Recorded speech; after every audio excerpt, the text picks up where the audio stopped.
UK cabinet ಕಾರ್ಯದರ್ಶಿಯನ್ನ ಅವರ ಹುದ್ದೆಯಿಂದ ತೆಗೆದುಹಾಕಲಾಗಿದೆ.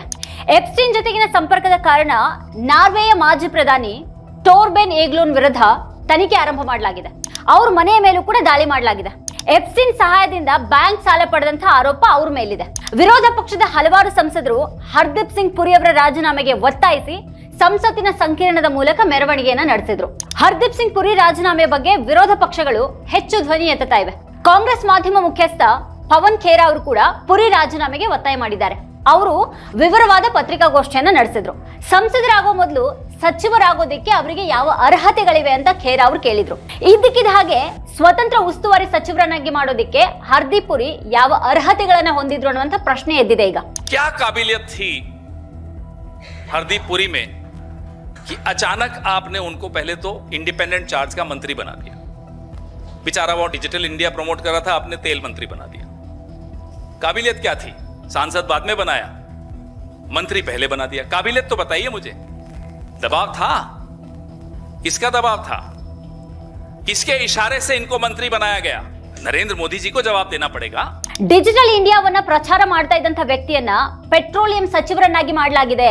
ಯಾರ ಒತ್ತಡ ಇತ್ತು? ಯಾರ ಆಜ್ಞೆಯ ಮೇರೆಗೆ ಅವರನ್ನ ಸಚಿವರನ್ನಾಗಿ ಮಾಡಲಾಯಿತು? ನರೇಂದ್ರ ಮೋದಿ ಇದಕ್ಕೆ ಉತ್ತರ ನೀಡಬೇಕಾಗಿದೆ. ಹರ್ದೀಪ್ ಸಿಂಗ್ ಪುರಿ ಅವರು ಎಪ್ಸ್ಟೀನ್ ಅನ್ನ ಮಾತ್ರನೇ ಭೇಟಿಯಾದ್ರು, ಇಮೇಲ್ ಮೂಲಕ ಸಂವಹನವನ್ನ ನಡೆಸಿದ್ರು. ಆತನ ಲೈಂಗಿಕ ಅಪರಾಧಗಳಿಗೂ ತಮಗೂ ಸಂಬಂಧ ಇಲ್ಲ ಅಂತ ಈಗ ಹೇಳ್ಕೊಳ್ತಾ ಇದ್ದಾರೆ. ಬ್ರಿಟನ್ ಮತ್ತೆ ಅಮೆರಿಕಾದಲ್ಲಿ ಇದೇ ರೀತಿಯ ವಿವರಣೆಗಳು ಕೆಲಸ ಮಾಡ್ತಾ ಇಲ್ಲ. ಅಲ್ಲಿ ಅವರು ಜನರಿಗೆ ಕ್ಷಮೆಯನ್ನ ಯಾಚಿಸ್ತಾ ಇದ್ದಾರೆ. ಆದ್ರೆ ಇಲ್ಲಿ ಹರ್ದೀಪ್ ಸಿಂಗ್ ಪುರಿ ತಮ್ಮನ್ನ ತಾವು ಸಮರ್ಥಿಸಿಕೊಳ್ತಾ ಇದ್ದಾರೆ. ಬ್ರಿಟನ್ ನಲ್ಲಿ ಹಲವರು ರಾಜೀನಾಮೆಯನ್ನ ನೀಡಿದ್ದಾರೆ. ಬ್ರಿಟಿಷ್ ಕ್ಯಾಬಿನೆಟ್ ಕಾರ್ಯದರ್ಶಿಯನ್ನ ತೆಗೆದುಹಾಕಲಾಗಿದೆ. ಕ್ಯಾಬಿನೆಟ್ ಕಾರ್ಯದರ್ಶಿ ಎಪ್ಸ್ಟೀನ್ ಜೊತೆಗೆ ಯಾವುದೇ ಸಂಪರ್ಕವನ್ನ ಹೊಂದಿಲ್ಲ ಅಂತ ಕಂಡು ಬಂದಿದೆ. ಆದ್ರೆ ಮ್ಯಾಂಡೆಲ್ಸನ್ ಅವರನ್ನ ಅಮೆರಿಕಕ್ಕೆ ರಾಯಭಾರಿಯಾಗಿ ನೇಮಿಸಿದ್ದಕ್ಕೆ ಅವರನ್ನ ಹೊಣೆಗಾರರನ್ನಾಗಿ ಮಾಡಲಾಗ್ತಾ ಇದೆ.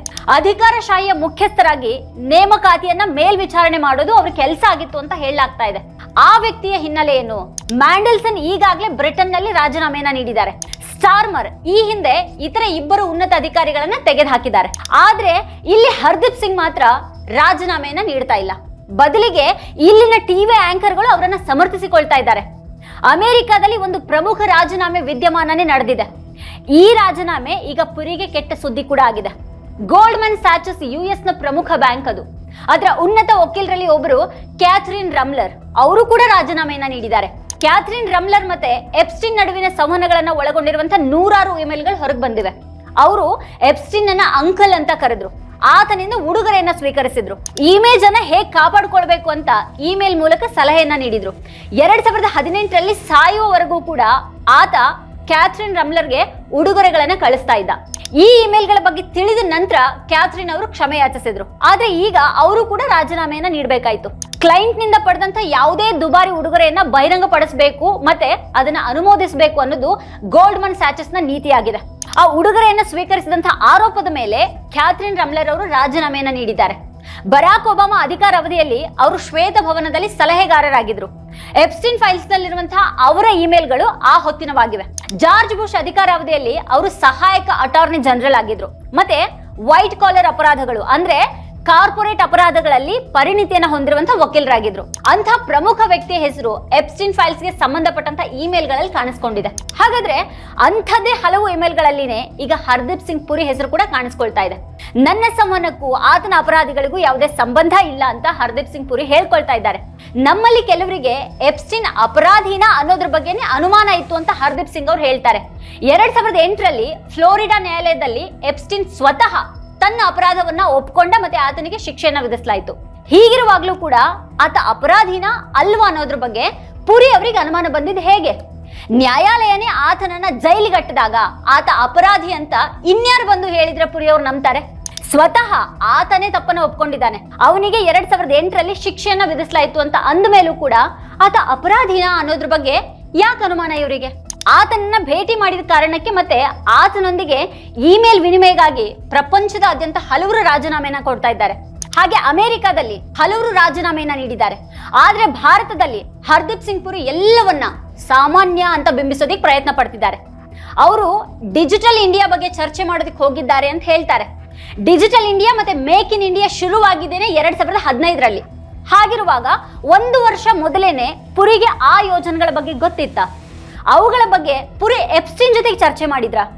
ಯಾರ ಆದೇಶಗಳು ಮತ್ತೆ ಯಾರ ಸೂಚನೆಗಳ ಮೇರೆಗೆ ಅವರು ಎಪ್ಸ್ಟೀನ್ ಅನ್ನ ಭೇಟಿಯಾದ್ರು. ಇಲ್ಲಿ ಇನ್ನೂ ಆಶ್ಚರ್ಯಕರ ಸಂಗತಿ ಏನು ಅಂತ ಅಂದ್ರೆ 2014 ನವೆಂಬರ್ 13ರಂದು ಎಪ್ಸ್ಟೀನ್ ರೀಡ್ ಹಾಫ್ಮನ್ಗೆ ಡಿಜಿಟಲ್ ಇಂಡಿಯಾದ ಬಗ್ಗೆ ಮಾಹಿತಿಯನ್ನು ಒದಗಿಸಿ ಇಮೇಲ್ ಅನ್ನ ಕಳಿಸಿದ. ಅಂದ್ರೆ ಆ ಯೋಜನೆಗಳ ಬಗ್ಗೆ ಸ್ವತಃ ಈ ದೇಶದ ಜನರಿಗೆ ತಿಳಿಯೋ ಮೊದಲೇನೆ ಹರ್ದೀಪ್ ಸಿಂಗ್ ಪುರಿ ಎಪ್ಸ್ಟೀನ್ಗೆ ತಿಳಿಸ್ತಾ ಇದ್ರು ಅಂತ ಆಯ್ತು. ಇದು thing I want to tell you, ये जो चीजें मैं बोल रहा हूँ digital India, make in India, I am talking about this in the month of November 2014. If memory serves me right, these projects started in 2015. So here I was a far-sighted private citizen who knows what kind of work the Modi government is going to do and the kind of transformation is it. So if this is what it is, this is what they call Hardeep Puri's name appears in the Epstein file. 2014 से 16 के बीच में हरदीप पुरी कुछ नहीं था. तो ये किसके आदेश पर, किसके निर्देश पर एप्स्टीन से मिलने जाता था, एप्स्टीन से मेल्स पे डिजिटल इंडिया, स्किल इंडिया, ये सब चर्चाएं करता था.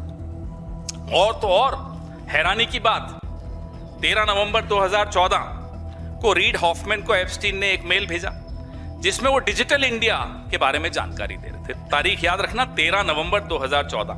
डिजिटल इंडिया शुरू कब हुआ, अनाउंस कब हुआ, वो डेट भी देख लीजिए जरा. डिजिटल इंडिया जुलाई 2015 में शुरू हुआ. यानी कि एप्स्टीन को भारत के नागरिकों से पहले डिजिटल इंडिया की जानकारी हमारे बाबू हरदीप पुरी दे रहे थे. देख रहे हैं आप. ಪವನ್ ಖೇರಾ ಇಲ್ಲಿ ಒಂದು ಪ್ರಶ್ನೆಯನ್ನ ಎತ್ತಿದ್ರು. 2017ರಲ್ಲಿ ಹರ್ದೀಪ್ ಸಿಂಗ್ ಪುರಿ ಅಭಿವೃದ್ಧಿಶೀಲ ರಾಷ್ಟ್ರಗಳಿಗಾಗಿ ಸಂಶೋಧನೆ ಮತ್ತೆ ಮಾಹಿತಿ ವ್ಯವಸ್ಥೆಯ ಆಡಳಿತ ಮಂಡಳಿಯ ಅಧ್ಯಕ್ಷರಾಗಿದ್ರು ಅಂತ ಅವ್ರು ಹೇಳಿದ್ರು. ಈ ಸಂಸ್ಥೆಗೆ ಭಾರತ ಸರ್ಕಾರದಿಂದ ಹಣಕಾಸನ್ನ ಒದಗಿಸಲಾಗಿದೆ. ಆದ್ರಿಂದ ಒಂದ್ ರೀತಿಯಲ್ಲಿ ಅವರು ಭಾರತ ಸರ್ಕಾರದ ಪ್ರತಿನಿಧಿ ಆಗ್ತಾರೆ. ಹಾಗಾದ್ರೆ ಅವರು 2017ರಲ್ಲಿ ಎಪ್ಸ್ಟೀನ್ಗೆ ಇಮೇಲ್ಗಳನ್ನ ಯಾಕೆ ಕಳಿಸ್ತಾ ಇದ್ರು? ಭಾರತ ಸರ್ಕಾರದ ಪ್ರತಿನಿಧಿಯಾಗಿದ್ದವರು ಲೈಂಗಿಕ ಕಿರುಕುಳ ಅಪರಾಧಿಗೆ ಹೇಗೆ ಮತ್ತೆ ಯಾಕೆ ಇಮೇಲ್ಗಳನ್ನ ಕಳಿಸ್ತಾ ಇದ್ರು? ಅದಕ್ಕೂ ಮೊದಲು 2014ರಿಂದ 2016ರ ಅವಧಿಯಲ್ಲಿ ಯಾವ ಅಧಿಕಾರದಿಂದ ಮತ್ತೆ ಯಾರ ಸೂಚನೆಗಳ ಮೇಲೆ ಅವರು ಎಪ್ಸ್ಟೀನ್ ಜೊತೆಗೆ ಸಂವಹನವನ್ನ ನಡೆಸ್ತಾ ಇದ್ರು? ಎಪ್ಸ್ಟೀನ್ ಜೊತೆಗೆ ಸಂವಹನ ನಡೆಸೋದಿಕ್ಕೆ ಮೋದಿ ಅವರಿಗೆ ಹರ್ದೀಪ್ ಸಿಂಗ್ ಪುರಿ ಸೇವೆ ಬೇಕಿತ್ತ ಅಂತ ಖೇರಾ ಅವರು ಪ್ರಶ್ನೆ ಮಾಡಿದ್ದಾರೆ. ಹರ್ದೀಪ್ ಸಿಂಗ್ ಪುರಿ ಅವ್ರ ಪತ್ರಿಕಾಗೋಷ್ಠಿನೇ ಅವರನ್ನ ಈಗ ತೊಂದರೆಗೆ ಸಿಲುಕಿಸಿದೆ. ಇದೆಲ್ಲದರ ಹೊರತಾಗಿನೂ ಹರ್ದೀಪ್ ಸಿಂಗ್ ಪುರಿ ಈ ಮಡಿಲ ಮೀಡಿಯಾಗಳಿಗೆ ಬಹಳಷ್ಟು ಸಂದರ್ಶನಗಳನ್ನ ಕೊಡ್ತಾ ಇದ್ದಾರೆ. ಈ ರೀತಿ ಸಂದರ್ಶನ ನೀಡ್ಬಿಟ್ರೆ ಎಲ್ಲಾ ಪ್ರಶ್ನೆಗಳನ್ನ ಮುಚ್ಚಾಕ್ಬಹುದು ಅನ್ನೋದು ಬಹುಶಃ ಅವ್ರ ಭಾವನೆಯಾಗಿದೆ. ಅದು ಅಪ್ರಾಪ್ತ ವಯಸ್ಸಿನ ಬಾಲಿಕೆಯರ ಮೇಲೆ ಅತ್ಯಾಚಾರ ನಡೆದಿದ್ದನ್ನ ಹರ್ದೀಪ್ ಸಿಂಗ್ ಪುರಿ ಸಣ್ಣ ವಿಷಯ ಅನ್ನುವಂಥ ರೀತಿಯಲ್ಲಿ ಹೇಳೋದ್ರ ಬಗ್ಗೆ ಖೇರಾ ಅವರು ಅಸಮಾಧಾನವನ್ನು ವ್ಯಕ್ತಪಡಿಸಿದ್ದಾರೆ. ಇಂಥದ್ದು ಬೇರೆ ಯಾವುದೇ ಸರ್ಕಾರದ ಅಡಿಯಲ್ಲಿ ನಡೀತಾ ಇರಲಿಲ್ಲ. ಅಕಸ್ಮಾತ್ ಕಾಂಗ್ರೆಸ್ ಸರ್ಕಾರ ಇದ್ದಿದ್ರೆ ನೀವು ಬಹುಶಃ ಈ ಪತ್ರಿಕಾಗೋಷ್ಠಿಯನ್ನ ಬಹಿಷ್ಕರಿಸ್ತಿದ್ರಿ, ನಾನು ಅದನ್ನ ಖಚಿತವಾಗಿ ಹೇಳಬಲ್ಲೆ ಅಂತ ಮೀಡಿಯಾಗಳಿಗೆ ಖೇರಾ ಅವರು ತಿಳಿದಿದ್ದಾರೆ. ಈ ಸರ್ಕಾರದ ಭಯದಿಂದಾಗಿ ಜನರು ಮೌನವಾಗಿದ್ದಾರೆ ಅಂತ ಖೇರಾ ಹೇಳಿದ್ದಾರೆ. ನಿಮ್ಗೂ ಕೂಡ ಆಕ್ರೋಶ ಇದ್ದಿರಬಹುದು, ಆದ್ರೆ ಅದನ್ನ ನಿಗ್ರಹಿಸಲಾಗ್ತಾ ಇದೆ ಅಂತ ಮೀಡಿಯಾದವರಿಗೆ ಹೇಳಿದ್ದಾರೆ. ಹರ್ದೀಪ್ ಸಿಂಗ್ ಪುರಿ ಎಪ್ಸ್ಟೀನ್ ಅನ್ನ ಭೇಟಿಯಾಗಿದ್ರು, ಇಮೇಲ್ ಅನ್ನ ಮಾಡ್ತಾ ಇದ್ರು, ಆತನ ಮನೆ ಊಟಕ್ಕೆ ಹೋಗ್ತಾ ಇದ್ರು. ಇದೆಲ್ಲವನ್ನ ಅವರೇ ಒಪ್ಕೊಳ್ತಾ ಇದ್ದಾರೆ. ಇದೇ ಆರೋಪ ಏನಾದ್ರೂ ಅಕಸ್ಮಾತ್ ವಿರೋಧ ಪಕ್ಷದ ಸಂಸದರ ವಿರುದ್ಧ ಬಂದಿದ್ರೆ ಸಿಬಿಐ ಮತ್ತೆ ಇಡಿ ಬರ್ತಾ ಇತ್ತು ಅಂತ ಪತ್ರಕರ್ತ ರವೀಶ್ ಕುಮಾರ್ ಅವರು ಹೇಳ್ತಾರೆ.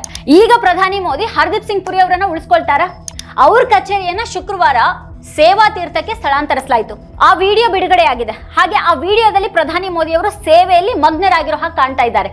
ಆದ್ರೆ ಅವರು ಹರ್ದೀಪ್ ಸಿಂಗ್ ಪುರಿ ಪ್ರಕರಣವನ್ನ ನೋಡ್ತಾ ಇಲ್ವಾ? ಕಾಶ್ಮೀರ ಫೈಲ್ಸ್ ಮತ್ತೆ ಬೆಂಗಾಲ ಫೈಲ್ಸ್ ಅನ್ನುವಂತ ಹೆಸರಿನಲ್ಲೆಲ್ಲ ಎಷ್ಟು ಸಿನಿಮಾಗಳನ್ನ ನಿರ್ಮಿಸಲಾಗಿದೆ.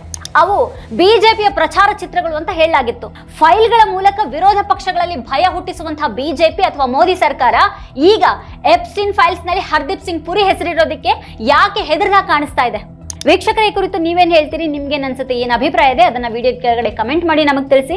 ಇದೇ ಹೊತ್ತಿನ ಸ್ಪೆಷಲ್ ನೋಡ್ತಾ ಇರಿ ವಾರ್ತಾಭಾರತಿ. ನೀವಿನ್ನೂ ವಾರ್ತಾಭಾರತಿ ಯೂಟ್ಯೂಬ್ ಚಾನಲ್ ಅನ್ನ ಸಬ್ಸ್ಕ್ರೈಬ್ ಮಾಡಿಲ್ಲ ಅನ್ನೋದಾದ್ರೆ ಈ ಕೂಡಲೇ ಸಬ್ಸ್ಕ್ರೈಬ್ ಮಾಡಿ, ಹಾಗೆ ಪಕ್ಕದಲ್ಲೇ ಇರುವಂತಹ ಬೆಲ್ ಐಕಾನ್ ಪ್ರೆಸ್ ಮಾಡಿ ನಮ್ಮನ್ನ ಪ್ರೋತ್ಸಾಹಿಸಿ.